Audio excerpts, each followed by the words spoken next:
నమస్తే, welcome to our channel.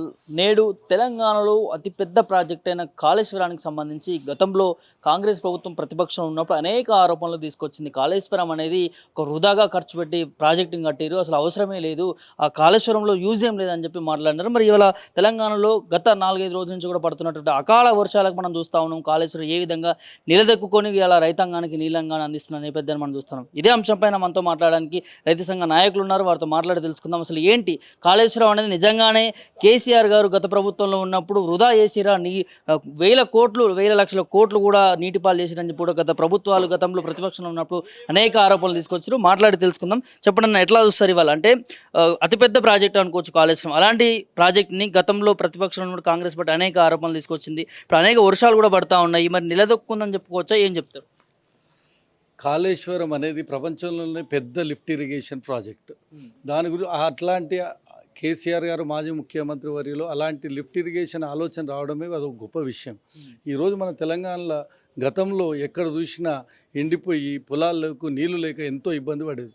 కానీ ఈరోజు ఇదే కాళేశ్వరం ద్వారా మనము కొన్ని లక్షల ఎకరాలకు కూడా నీళ్ళు ఇచ్చి పండే పరిస్థితిని మన గౌరవ మాజీ ముఖ్యమంత్రి కేసీఆర్ భవిష్యత్తు 20-30 ఏళ్ళకు కూడా ఏ విధంగా ఉండాలనే ముందు ఆలోచన చేసిన వ్యక్తి మన కేసీఆర్ గారు.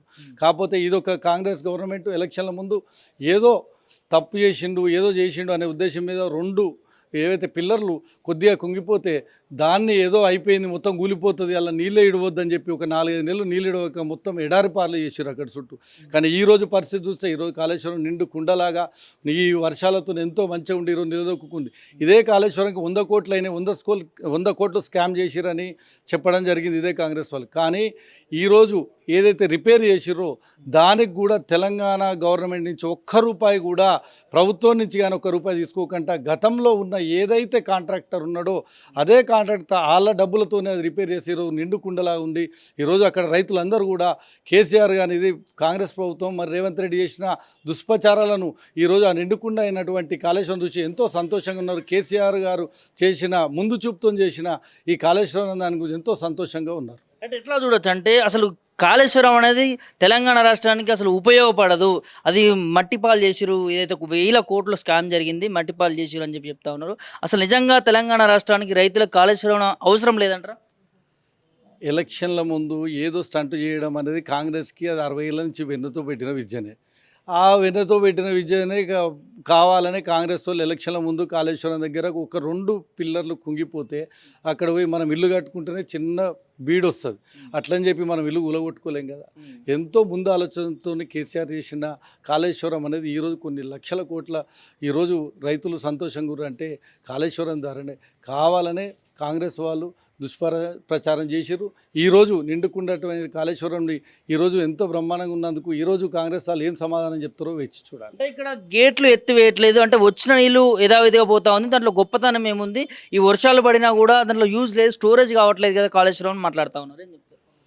అంటే నీరు అనేది ఎప్పుడైతే ఎక్కువ వచ్చినప్పుడే స్టోరేజ్ చేయడానికి ఉంటుంది. ఈరోజు ఆ కాళేశ్వరం ఒక 4-5 నెలల నుంచి వాళ్ళు నీళ్లు రాకుండా చేయడం ద్వారా దానికి ఉన్న నీరే కిందికే గ్రౌండ్ సరిపోతలేదు. కాబట్టి ఈరోజు అన్ని వదలడం రానున్న 2-3 రోజులలో గేట్లు కూడా ఎత్తుతారు. ఎత్తి స్టోరేజ్ చేసినప్పుడు ఇంకా దాని గురించి కూడా వాళ్ళకి తెలుస్తుంది. దీని మీద కాంగ్రెస్ వాళ్ళు ఏం సమాధానం చెప్పాలో తెలుసుకుంటారు. ఎట్లా చూస్తారు? మొన్నటి వరకు ముఖ్యమంత్రి రేవంత్ రెడ్డి గారు కాళేశ్వరం పైన అనేక అనుచిత వ్యాఖ్యలు చేశారు. దీన్ని ఏం చెప్తారు మీరు రైతు సంఘాలుగా తిరిగి కొట్టే విధంగా? రేవంత్ రెడ్డికి అసలు రైతులు ఏంది అనేది, రేవంత్ రెడ్డి ఒక రైతు కూడా కాదు, ఆయనకి ఏం తెలియదు. అప్పుడు రైతులకు ప్రతి 6 నెలలకు ఒకసారి కేసీఆర్ ఇస్తున్నటువంటి రైతు పథకం కూడా ఈరోజు ఆ రోజు రేవంత్ రెడ్డి 2 సార్లు ఎందుకు ఇవ్వాలి, సంవత్సరానికి 3 సార్లు ఇస్తే ఏమవుతుంది అన్నాడు. అసలు రైతులకు ఎప్పుడు పంట పడుతుంది, ఎన్నిసార్లు వాళ్ళకి ఇవ్వాలనేది కూడా రేవంత్ రెడ్డికి ఏం తెలియదు. ఆయన రైతే కాదు, ఆయన ఒక రియల్ ఎస్టేట్ వ్యాపారి కాబట్టి రైతుల గురించి, రైతుల కష్టాల గురించి ఆయనకేం తెలుసు అని మేము అంటున్నాం. అంటే ఇలా రుణమాఫీ చేస్తున్నాము, 2 లక్షల వరకు ఏకకాలంలో 2 లక్షల రుణమాఫీ చేస్తున్నామని చెప్తా ఉన్నారు కదా ముఖ్యమంత్రి. మరి మీరు ఏకంగా ముఖ్యమంత్రి పైన ఆరోపణలు చేస్తా అంటే రైతు విషయం అసలు ముఖ్యమంత్రికి తెలియదు అంటా ఉన్నారు. రుణమాఫీ ఏకకాలంలో ఒక్కసారే చేస్తా అన్నాడు. ఒక్కసారి అంటే దాని అర్థమైంది 2 లక్షలు కూడా ఒకటేసారి అందరికి కూడా కావాలి. ఈరోజు 1,00,000 అని చెప్పి లక్ష రుణమాఫీ అని చెప్పి ముందుగా చేసి ఆ 1,00,000 రుణమాఫీలో కూడా 72 లక్షల మంది ఎలిజిబిలిటీ ఉన్నారు. గతంలో కేసీఆర్ గారు 2 సార్లు రుణమాఫీ ఇచ్చినప్పుడు 72 లక్షల మందికి రుణమాఫీ చేసిర్రు. ఈరోజు రేవంత్ రెడ్డి చేసింది ఓన్లీ 31 లక్ష మందికే, అంటే 30% 40% మందికే తప్ప ఎవరికి కూడా ₹1,00,000 రుణమాఫీ కూడా చేయలేదు.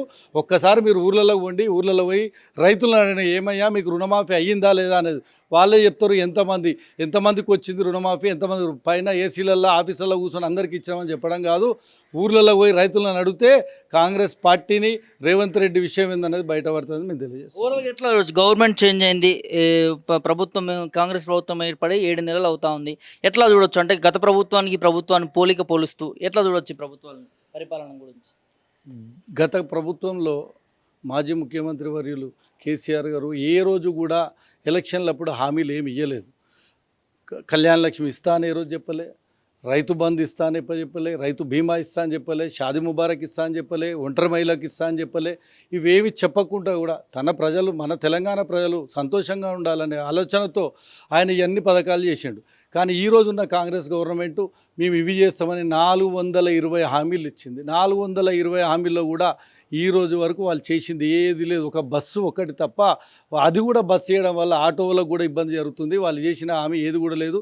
ఈరోజు మీరు పోయి ప్రజలను అడగండి, ఏ ఒక్కరికి కూడా 500 గ్యాస్ పడతలేదు. 500 రూపాయల గ్యాస్ మీకు అకౌంట్లో పడుతుంది, ఇంతవరకు ఎవరికి పడతలేదు. 2500లకు ఎవరికి ఇచ్చింది లేదు.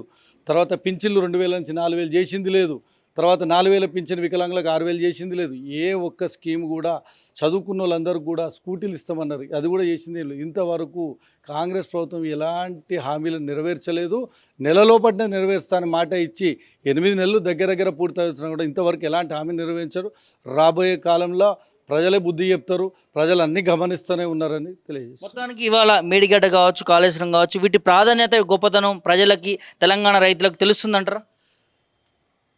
ఫస్ట్ వాళ్ళు అధికారంలోకి రావడానికి ఎన్నో అబద్ధాలు చెప్పారు. అది కుంగిపోతుంది, అలా నీళ్ళాగు, అది కూలిపోతుంది, దేనికి పనికిరాదు అని విధంగా ఇప్పుడున్నటువంటి ముఖ్యమంత్రి కానీ మంత్రులే కానీ అందరూ కూడా కాంగ్రెస్ వాళ్ళు అందరూ కూడా చెప్పారు. కానీ అది కుంగిపోయేది కాదు. కేసీఆర్ గారు ఎంతోమంది ఇంజనీర్లతో భవిష్యత్తు ఒక 20-30 ఏళ్ళకు కూడా రైతులు ఏ రోజు కూడా బాధపడొద్దు అనే ఉద్దేశంతో కట్టినటువంటి కాళేశ్వరం బ్యారేజీ, దాన్ని ఎవరు కూడా ఏం చేయలేరు. రానున్న కాలంలో ప్రజలందరూ కూడా గమనిస్తున్నారు. రాబోయే కాలంలో కాంగ్రెస్ వాళ్ళకి వాళ్ళే బుద్ధి చెప్తారు.